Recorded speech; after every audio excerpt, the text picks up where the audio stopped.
नमस्कार, स्वागत है आपका पब्लिक इंडिया पर। मैं हूं नीलू व्यास। आज इंडियन एक्सप्रेस की एक खबर है जिसको मैं आपको बताना चाह रही हूं। ये खबर है, India finalises US trade deal terms, Trump says Delhi dropping tariffs. और इसके नीचे की एक लाइन है, दो लाइनों में खबर है। PMO's intervention helps finalise terms of reference of bilateral pact. यानी कि रातों रात प्रधानमंत्री के कार्यालय ने कुछ ऐसे डिसीजंस लिए जिसकी वजह से टर्म्स ऑफ रेफरेंस बने और उस बायलैटरल ट्रेड अग्रीमेंट पर साइन हुआ है। अब इसका मतलब क्या है? और आज जब डोनाल्ड ट्रंप, जो कि अमेरिकन टाइम के हिसाब से रात को इंडिया टाइम के हिसाब से रात को 1:30 बजे ट्रंप अपने ऑफिशियली इस रेसिप्रोकल टैरिफ का अनाउंसमेंट करेंगे, लेकिन उसके एक दिन पहले अगर प्रधानमंत्री कार्यालय कुछ चीजों पर हरी झंडी देता है और ये कहता है कि देखिए, कुछ चीजों पर हमने टर्म्स ऑफ रेफरेंस बना लिए हैं जो कि शॉर्ट टर्म और लॉन्ग टर्म दोनों दोनों में अगर भारत को इससे फायदा होता है तो ये होगा। आज इसी पर हम चर्चा करेंगे कि ये रातों रात जो प्रधानमंत्री के कार्यालय ने जो साइन किया टर्म्स ऑफ रेफरेंस, उसके क्या मायने हैं। हमारे साथ दो वरिष्ठ मेहमान जुड़े हुए हैं और उनसे मैं आपका परिचय करवाती हूँ। हमारे साथ सिद्धार्थ शर्मा है, इंडिपेंडेंट मीडिया एनालिस्ट और इंटरनेशनल अफेयर्स एक्सपर्ट और डिप्लोमेट रह चुके प्रोफेसर आफ्ताब कमल पाशा भी मुझे ज्वाइन करेंगे। और देखते हैं कि कब प्रोफेसर पाशा आएंगे, लेकिन मैं आज की चर्चा में सिद्धार्थ से शुरू करती हूँ। आफ्ताब कमल पाशा भी आ चुके हैं। I think let's we just wait, he is joining I think.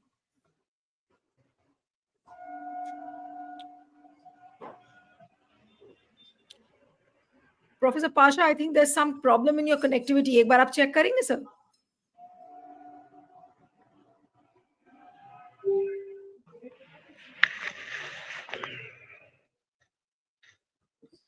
Alright, मैं सिद्धार्थ से शुरू करती हूँ कि सिद्धार्थ, ये जो इंडियन एक्सप्रेस की खबर है जो ये बता रहा है कि रातों रात ऐसा लग रहा है कि प्रधानमंत्री के कार्यालय ने टर्म्स ऑफ रेफरेंस इस बायलैटरल पैक्ट के बनाकर दिए हैं और ट्रंप के आगे नतमस्तक होने का पूरा हस्ताक्षर किया है। ये क्या है? क्या ये तबाही का आलम है जिस पर एक तरीके से प्रधानमंत्री कार्यालय ने अपनी मुहर लगा दी है? बिल्कुल, आपने बहुत संक्षेप में बहुत सही फरमा दिया कि ये भारत के कई सारे उद्योगों के लिए तबाही का मंज़र होने वाला है। वो कैसे होगा उसको थोड़ा-सा सिलसिलेवार समझ लेते हैं। अ, अमेरिका की बात नहीं मानने का खामियाजा क्या होगा उसका सैंपल ट्रंप साहब ने दिखा ही दिया जब बेकसूर हिंदुओं को बेड़ियों में जकड़कर भारत भेजा और 56 इंची हमारे शेर ने चुपचाप उसको सह लिया। ये सब चीज़ें हम लोगों ने देख लिया है। टैरिफ मतलब क्या? ये कह रहे हैं कि टैरिफ आ रहे हैं। टैरिफ का सीधा-सीधा मतलब होता है टैक्स। टैक्स लगता है। भारत अमेरिका से जिन चीज़ों का आयात करता है, उस पर भारत टैक्स लगाता है कि अमेरिका से मान लीजिए कोई गेहूँ भेज रहा है और अगर वो गेहूँ अमेरिका में सस्ता है और हमने टैक्स नहीं लगाया, तो अमेरिका का गेहूँ भारत में सस्ता आ जाएगा। उसके कारण भारत में जो उगा हुआ गेहूँ है, वो सड़ जाएगा।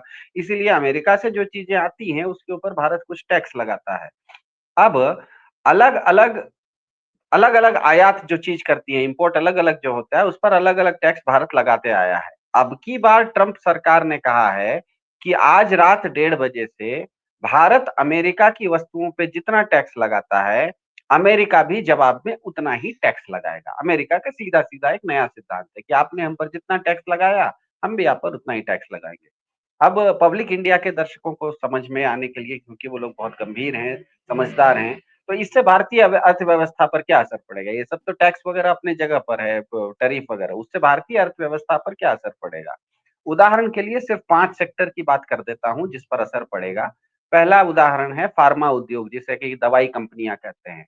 भारत दवाइयों के लिए, भारत में बनी हुई दवाएँ अमेरिका क्या भारत में जो दवाइयाँ बनती हैं, उन कंपनियों का सबसे प्रमुख बाज़ार है अमेरिका। लेकिन भारत में अगर अमेरिकी दवा या दवा से संबंधित कोई मशीनरी आती है, तो भारत उस पर 10% शुल्क लगाता है, मतलब टैरिफ टैक्स लगा देता है। अब भारत की फार्मा इंडस्ट्री अमेरिका को हर साल 668 बिलियन रुपए का निर्यात करती है। इतनी इतनी बड़ी भारत की फार्मा इंडस्ट्री है। दूसरा उदाहरण देते हैं, ज्वेलरी, जिसको कि जेवर वगैरह कहते हैं। भारत जितना भी चीज़ों का निर्यात करता है, उसमें 30% जेवरों का निर्यात करता है वो अमेरिका को। लेकिन अमेरिका से अगर छोटा-मोटा भी अगर कोई जेवर भारत आ रहा है, तो उस पर अमेरिका के भारत लगाता है 25% टैक्स। अब जेवर का जो इंडस्ट्री है, जेवर बनाने वाली जो कंपनियां हैं उनका अमेरिका के साथ हर साल 710 बिलियन रुपए का व्यापार भारत से जेवर 710 बिलियन रुपए का जेवर भारत से अमेरिका जाता है। तीसरा है कपड़ा, कपड़ा उद्योग, टेक्सटाइल। भारत के लिए अमेरिका सबसे बड़ा कपड़ा कपड़ा उद्योग का बाजार है। लेकिन अगर भारत में अमेरिका से कोई चीज कपड़े की आती है, जैसे हम लोग बहुत सारे लोग शौकिया लीवाइस जीन्स पहनते हैं, बहुत नामी चीज होती है, लीवाइस की एक जीन्स होती है, वो अगर आप भारत में खरीदिए, अमेरिका की बनी है, तो भारत उस पर 30% एक्स्ट्रा टैक्स लगाता है। चौथा इंपॉर्टेंट है ऑटोमोबाइल, मतलब गाड़ी गाड़ी जो बनती है भारत में, अमेरिका में गाड़ी बनती होगी, लेकिन भारत से वहां के लिए कुछ पुर्जे जाते हैं। भारत यहाँ से पुर्जे गाड़ियों के पार्ट्स अमेरिका भेजता है। लेकिन अमेरिका से अगर कोई गाड़ी का पार्ट या गाड़ी आ रहा है, तो भारत उस पर 100% टैक्स लगाता है। मतलब जितने का वो मूल्य है, उसका दुगना उसको उतना ही उस पर टैक्स लगता है, तब वो भारत में उपयोग हो सकता है। इसीलिए आप अगर हार्ले डेविडसन जैसी गाड़ियां वगैरह खरीदें तो इतनी महंगी आती हैं। अमेरिकी गाड़ियां बहुत महंगी आती हैं। जापान की सुजुकी मोटरसाइकिल सस्ती आती है। अमेरिका की हार्ली डेविडसन मोटरसाइकिल बहुत महंगी आती है। यही यही अंतर है, क्योंकि अमेरिका पर हम ज्यादा टैक्स लगाते हैं, अमेरिका की से आने वाली ऑटोमोबाइल पर। पांचवा और सबसे प्रमुख है कृषि, मतलब एग्रीकल्चर। भारत से चावल और मसाले अमेरिका जाते हैं, लेकिन अमेरिका से अगर कोई खाने का सामान भारत आता है, तो भारत उस पर करीब करीब 40% टैक्स लगाता है, 40%। अब ये जो इंडस्ट्री है एग्रीकल्चर की, जिसमें कि चावल और मसाले भारत से निर्यात होते हैं, उसका मूल्य है करीब करीब 209 बिलियन रुपए। तो अब एक उदाहरण के, मतलब एक कंपैरिजन के लिए तुलनात्मक अध्ययन कर लेते हैं कि कुल मिला के भारत से हर साल दुनिया भर में कितने रुपए की चीजें एक्सपोर्ट होती हैं, भारत कितने रुपए की सामान भारत से बाहर विदेश में भेजता है। तो भारत से विदेश में जाती है करीब करीब 65 लाख करोड़ रुपए की चीजें दुनिया भर में जाती है, 65 लाख करोड़। उसमें से सिर्फ अमेरिका को जाती है 6.5 लाख करोड़ रुपए। मतलब 10% भारत का जो एक्सपोर्ट होता है वो सीधे सीधे अमेरिका को जाता है। अब भारत के प्रधान जी के लिए अब ये जो टैरिफ वार है, ये सांप छुछुंदर जैसी एक दुविधा हो गई है। क्यों? क्योंकि अगर आप अमेरिका के दबाव में टैरिफ घटा देते हैं, जैसे कि आप इंडियन एक्सप्रेस में बता रहे थे, उसका हेडिंग में ही है ड्रॉपिंग टैरिफ, मतलब आप कह रहे हैं कि हम अपने टैरिफ कम कर देंगे, तो देसी किसान, कपड़ा उद्योग, दवाई कंपनियां, ये सब कंगाल हो जाएंगी, क्योंकि अमेरिका से सामान भारत बहुत सस्ता आना शुरू हो जाएगा। इसका उदाहरण है, अभी आप ताजा ताजा उदाहरण देखिए। अभी तक टैरिफ वार शुरू नहीं हुआ है, रात में 1:30 बजे शुरू होगा, लेकिन उसके सैंपल में चीजें इतनी महंगी होने लगी हैं कि भारत में पिछले 2 दिनों में, कल ही पेपर में पढ़ रहे थे कि 900 दवाइयां, जिसमें कि क्रोसिन से लेके कैंसर तक की दवाइयां, 900 दवाइयों के दाम बढ़ गए हैं। डीजल का दाम आज कर्नाटक ने 2 रुपए बढ़ा दिया। अभी टैरिफ शुरू नहीं हुआ है और आपकी चीजें महंगी होने लगी, इसीलिए आपको टैरिफ घटाना आपके लिए मजबूरी हो गई है। क्योंकि आप अगर टैरिफ नहीं घटाएंगे तो कहीं ऐसा नहीं हो कि आज रात में इस देश की जनता सोई हो और कल सुबह उठ के देखे कि 10% चीजों की महंगाई बढ़ गई है। क्योंकि हम सबको पता है कि एक औसत हिंदुस्तानी जितना कमाता है, मान लीजिए 50,000 रुपए कोई महीने में कमाता है, तो उसमें से 10% उसकी बचत होती है, बाकी उसके 90% उसके खर्चे हो जाते हैं। ईएमआई भरता है, घर के लिए दूध लेता है, सब्जी लेता है, बच्चों को फीस भरता है, बिजली का बिल भरता है, वो कहीं जाता था। जो शुद्ध बचत है, जिसको सेविंग्स कहा जाता है, किसी भी औसत भारतीय का जो सेविंग है आज, मतलब जो बचत है, वो करीब करीब 10% है। और सीधे सीधे अगर रातों रात आपका हर चीज का दाम 10% बढ़ जाए, डीजल का दाम 10% बढ़ जाए, और दवाई का दाम 10% बढ़ जाए, कपड़े का दाम 10% बढ़ जाए, तब तो आदमी का बचत 1 मिनट में तो जीरो हो जाएगा। मतलब कल सुबह, आज रात में आप बचत में सोए थे और कल सुबह से आप घाटे में चले जाएंगे, क्योंकि आपका बचत खत्म हो जाएगा। इसीलिए भारत सरकार इतनी दबाव में है। इसीलिए आपने जो इंडियन एक्सप्रेस का हेडिंग दिखाया, उसमें लिखा गया है कि ड्रॉपिंग टैरिफ। अब टैरिफ दूसरी तरफ, अगर भारत कहता है कि नहीं नहीं, उनका जो टैरिफ है वो रहने दीजिए, हम अपना टैरिफ रखेंगे, तो होगा ये कि टैरिफ अगर अभी के स्थिति में बनाए रखेंगे, तो लोगों की उपयोग की चीजें जैसी हैं, खाना है, दवाई है, कपड़े हैं, ये सब महंगे हो जाएंगे।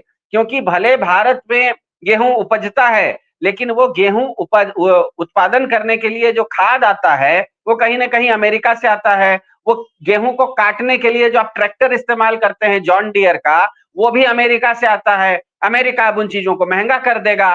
तो अब भारत के साथ, भारत के प्रधान जी के साथ दिक्कत यह है कि अभी जो टैक्स का रेट है, जो टैरिफ है अमेरिका के साथ, वही अगर बनाए रखेंगे तो होगा ये कि लोगों की उपयोग की चीजें महंगी हो जाएंगी, जो कि होनी शुरू हो गई हैं, क्योंकि अभी तक टैरिफ स्टार्ट नहीं हुआ है। लेकिन टैरिफ स्टार्ट होने से पहले इसका सैंपल हमने देख लिया कि दवाइयां महंगी हो गई, डीजल महंगा हो गया। तो टैरिफ अगर यही रहा, क्योंकि आज तो अभी तो टैरिफ अभी जिस समय हमारा कार्यक्रम चल रहा है, इस समय तो टैरिफ शुरू नहीं हुआ है अमेरिका का।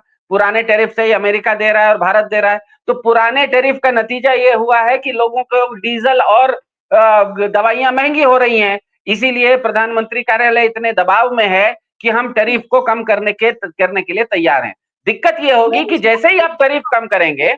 हाँ सिद्धार्थ, मैं लेकिन इस बात पर प्रोफेसर पाशा के पास आना चाहती हूँ। प्रोफेसर पाशा भी हमारे साथ आ चुके हैं, अंतर्राष्ट्रीय मामलों के एक्सपर्ट और डिप्लोमैट। प्रोफेसर पाशा, आपका स्वागत है। और मैं ये इंडियन एक्सप्रेस की इस खबर का जिक्र कर रही थी, जिसमें कि आज साफ साफ दिया हुआ है कि PMO's intervention helps finalise terms of reference of bilateral trade. और उसके कुछ डिटेल्स मैं पढ़ना चाह रही हूँ, जिसमें कि ये बिल्कुल दिया हुआ है कि finalisation of the terms of reference was pending till Saturday when US negotiators left India after 4 days of talks. Both sides are now ready for formal negotiations where India is expected to lower the tariffs on American goods in exchange for US concessions, the government official has said. PMO के एक officer ने बात की है Indian express से, और उन्होंने उसके आधार पर उन्होंने स्टोरी लिखी है। और जो उसकी पहला पैराग्राफ है स्टोरी का, वो ये कहता है कि a day before the US reciprocal tariffs kick in on April 2nd, India has agreed to the terms of reference for the bilateral trade agreement with the US following an intervention from the Prime Minister's office. The TOR, yani ki jo terms of reference hai, it outlines the framework of the bilateral trade agreement and typically requires clearance from the highest political office before the negotiations begin. अब इसका क्या मतलब है professor Pasha, कि क्या ये प्रधानमंत्री का कार्यालय ये लास्ट मिनट नेगोशिएशंस के लिए इंतजार कर रहा था और ये सोच रहा था कि चलो जब तक लोगों को बेवकूफ बना सकते हैं बनाओ, कि अरे भाई सब कुछ ठीक हो जाएगा। अब जब देखा कि कोई बस नहीं चल रहा है ट्रम्प के आगे, तो लास्ट मिनट पर टर्म्स ऑफ रेफरेंस पर साइन हो गया प्रधानमंत्री के कार्यालय से। जी ये प्रधानमंत्री का कार्यालय जो है जब जस्ट प्रीटेक्स है, स्मोक स्क्रीन है। प्रधानमंत्री खुद डायरेक्टली इंटरवीन कर रहे हैं इस मामले को, क्योंकि वहाँ जो टॉप ब्यूरोक्रेट्स ऑफिशियल्स जो यूएस ट्रेड रिप्रेजेंटेटिव आया था 25 तारीख से जो बातचीत हो रही थी, वो लगातार डिमांड एक के बाद सभी टैरिफ आप हटाइए बोल के डायरेक्ट डिमांड कर रहा था। और ऑफिशियल्स इसकी बात सुनने को तैयार नहीं थे और वहाँ डेडलॉक हो गया था वर्चुअली।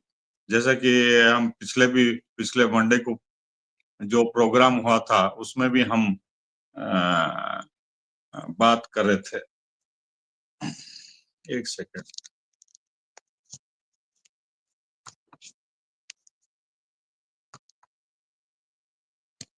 जी, तो सॉरी, तो जो अब पीएमओ से इंटरवेंशन जो बता रहे हैं वो सिर्फ प्राइम मिनिस्टर मोदी कर सकते हैं individually, bypassing officials, bureaucrats, ministers और जो भी भारत में और बाहर के दोस्त हमारे हैं वो भी सलाह दे रहे थे और उन सबको वीटो करके बाईपास करके डायरेक्टली प्राइम मिनिस्टर इंटरवीन हुए हैं। और इससे साफ पता चलता है कि जब प्राइम मिनिस्टर डोनाल्ड रेगन से मिले थे तभी ये संकेत मिले थे कि इंडिया कुछ भी करने के लिए तैयार है। जैसा सिद्धार्थ शर्मा अभी बता रहे थे, एक के बाद तफसील से डिटेल में, चाहे वो बंधकों को हथकड़ी डाल के भेजना और आइटम बाय आइटम जो हम एक्सपोर्ट करते हैं, इंपोर्ट करते हैं, उसके परिणाम क्या होंगे। तो ये सब इम्प्लीकेशंस को नेगेटिव इम्पैक्ट लोगों के ऊपर, इकोनॉमी के ऊपर, हमारी सिक्योरिटी के ऊपर, उसको सब नजरअंदाज करते हुए ये आउट ऑफ द वे जाके प्लीज कर रहे हैं डोनाल्ड ट्रंप को और डर रहे हैं उनके टैरिफ से। सिर्फ एक ही मतलब निकाला जा सकता है कि प्रधानमंत्री जो है किसी भी कीमत पर कॉम्प्रोमाइज करने के लिए तैयार हैं। अमेरिका की, डोनाल्ड ट्रंप की, अपने दोस्त की बात मानने के लिए तैयार हैं, चाहे वो भारतीयों को महंगाई की तरफ खींच के लेके जाएं और उनकी आर्थिक स्थिति जो ऑलरेडी कमजोर हो चुकी है और कमजोर करने पे मजबूर करने के लिए हो, या जो हम इंडस्ट्रीज पिछले 70-75 सालों से बचा के सेफगार्ड करके लाए हैं, अब उसको धीरे धीरे वर्चुअली उसको खतरा शुरू हो जाएगा। एग्रीकल्चर सेक्टर को भी, हमारे फूड सिक्योरिटी को भी इससे काफी नुकसान होगा, क्योंकि अमेरिका, जैसा ट्रंप ओपनली कहते आ रहे हैं कि हम दुनिया भर के लोगों से खरीदते थे और मुनाफा कमा रहे थे एट आवर कॉस्ट, और हम कमजोर हो रहे थे, हमारा खर्च बढ़ रहा था $37 ट्रिलियन। तो अब वो नहीं, बैलेंस लेकिन करना चाहते हैं। प्रोफेसर पाशा, एक चीज जो मुझे समझनी है आपसे कि कल लास्ट मिनट पर, यानी कि रातों रात ये काम हुआ होगा, अगर आज डोनाल्ड ट्रंप रात को 1:30 बजे इंडियन टाइम से अगर वो रेसिप्रोकल टैरिफ्स का ऑफिशियल अनाउंसमेंट करने जा रहे हैं और कल रातों रात प्रधानमंत्री के कार्यालय द्वारा ये सब चीजें टर्म्स ऑफ रेफरेंस फाइनलाइज की गई हैं, इसका मतलब क्या है कि क्या प्रधानमंत्री कार्यालय पर बहुत ज्यादा दबाव डाला है डोनाल्ड ट्रंप ने? इसका तो मतलब यही हुआ। प्रधानमंत्री के कार्यालय में नहीं मैडम, इट इज ऑन प्रधानमंत्री। Prime minister Narendra Modi is the chief architect of our new policy, foreign policy, that anything जो भी अमेरिका कहता है हमें मंजूर है, जो भी अमेरिका हम पे थोपना चाहता है हम सहने के लिए तैयार हैं।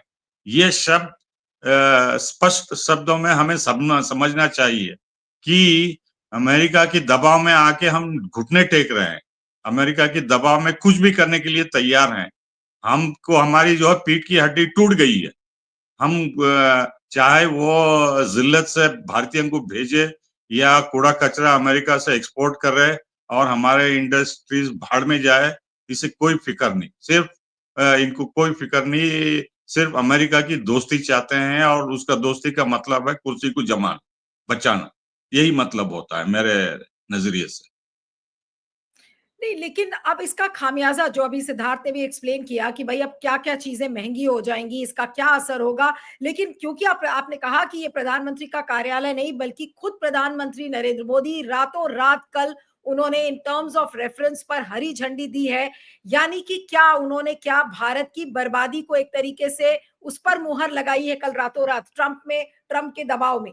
जी प्रोफेसर पाशा।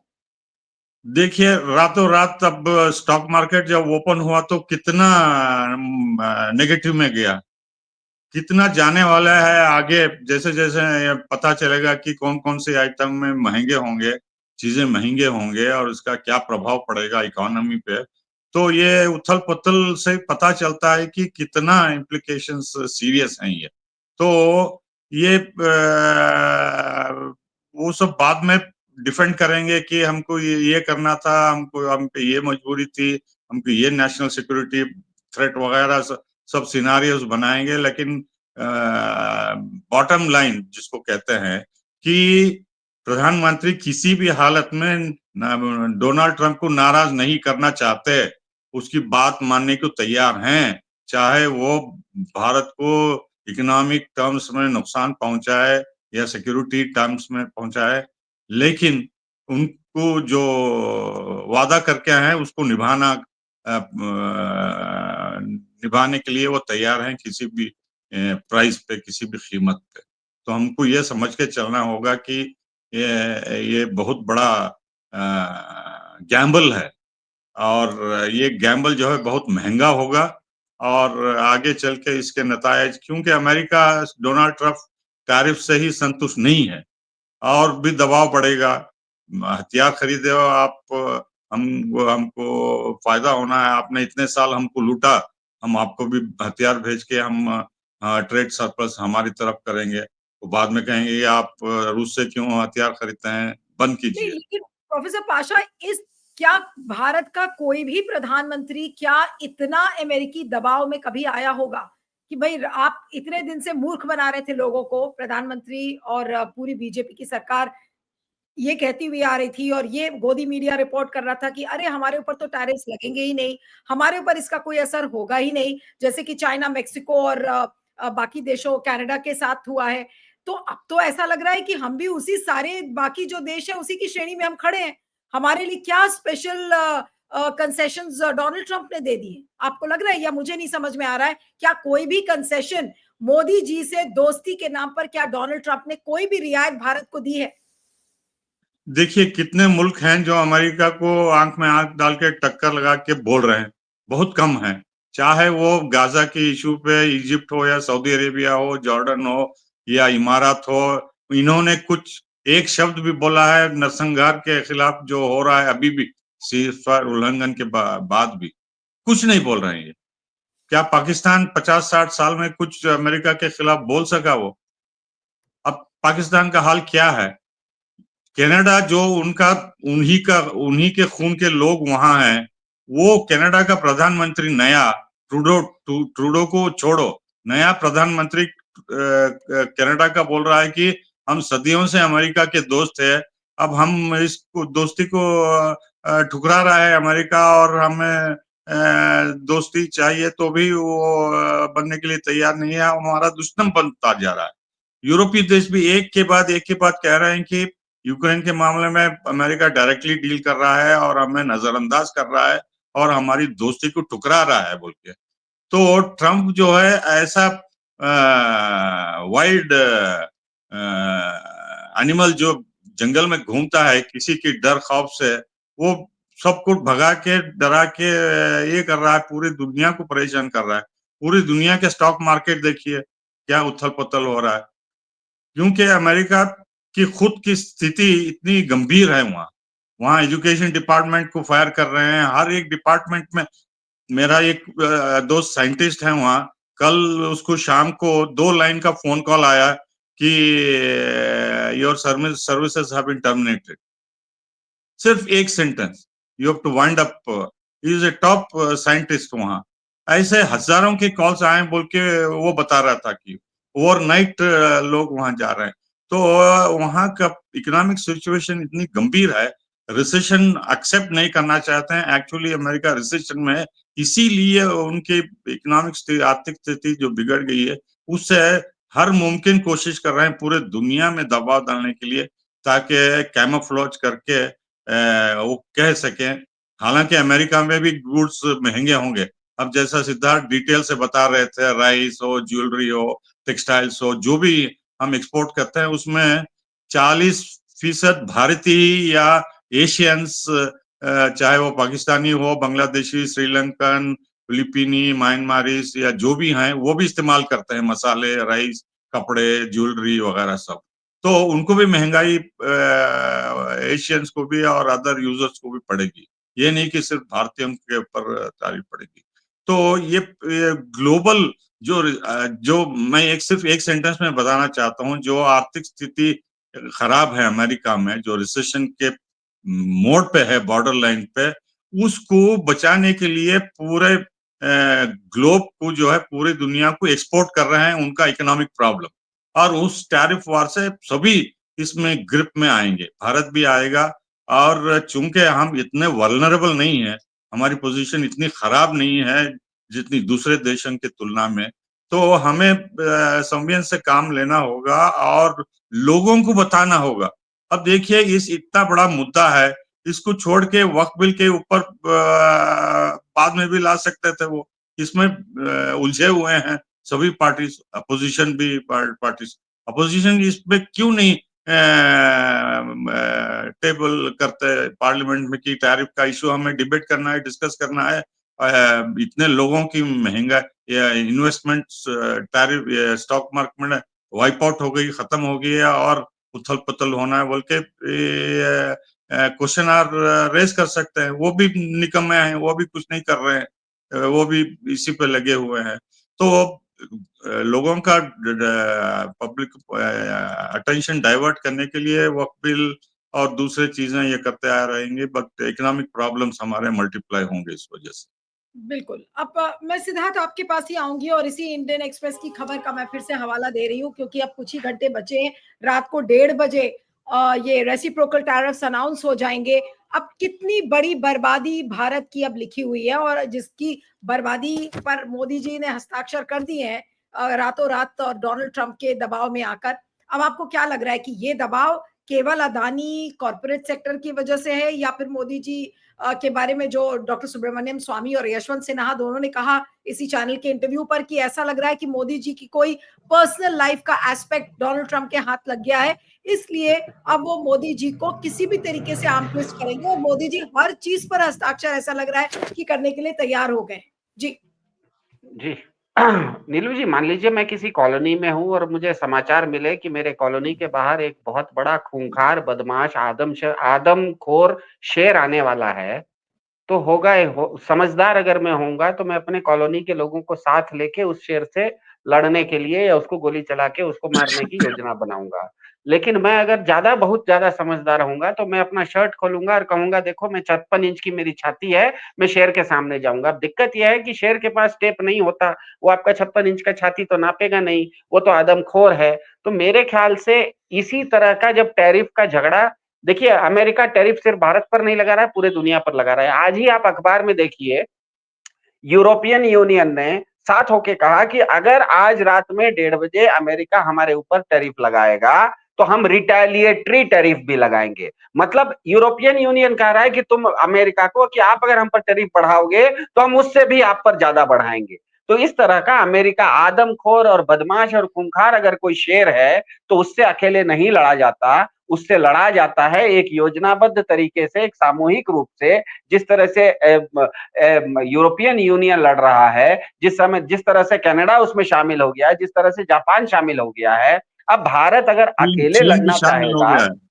चीन भी चीन भी शामिल हो शामिल हो गया गया। है, तो आपको इस तरह की लड़ाई करते समय अगर भाजपा चुनाव लड़ने के लिए एनडीए नाम का गठबंधन बना सकती है, जब उसको पता है कि मैं अकेले चुनाव नहीं जीत पाऊंगी तो वो एनडीए का गठबंधन बनाती है, तो भारत की 10% इकोनॉमी अर्थव्यवस्था रातों रात कंगाल होने की स्थिति में है। उन्होंने इस मामले में ईयू के साथ, कनाडा के साथ, जापान के साथ, इन लोगों के गठबंधन में भारत क्यों नहीं जुड़ा? वो अगर जुड़ा रहता तो आज इस तरह की स्थिति नहीं आती। अगर इस तरह की स्थिति आई है तो सही में यशवंत सिन्हा जी कह रहे हैं कि क्या ऐसा तो नहीं है कि भारत के किसी प्रधान जी के व्यक्तिगत जीवन का कोई चीज ट्रंप साहब के पास मिल गया है और वो उनको ब्लैकमेल कर रहे हैं? इस तरह के कयास लगाना स्वाभाविक हो जाता है, क्योंकि आपके पास अगर देखिए टैरिफ अभी तक लगा नहीं है, टैरिफ नहीं लगने के बावजूद आपके यहाँ महंगाई बढ़ गई है, आपका डीजल और दवाई का रेट बढ़ गया है, तो आप उस चीज को कम करने के लिए अब आप कह रहे हैं इंडियन एक्सप्रेस का रिपोर्ट में ड्रॉपिंग टैरिफ, मतलब भारत अपना टैरिफ घटाने के लिए तैयार हो गया है। अब भारत जैसे ही टैरिफ घटाएगा उसका नतीजा क्या होगा देखिएगा कि एक छोटी सी चीज होती है मक्का। मक्का भारत का किसान जब उगाता है तो उसको 22 रुपए पड़ता है, 22 रुपए का उसका मक्का प्रोडक्शन रेट है।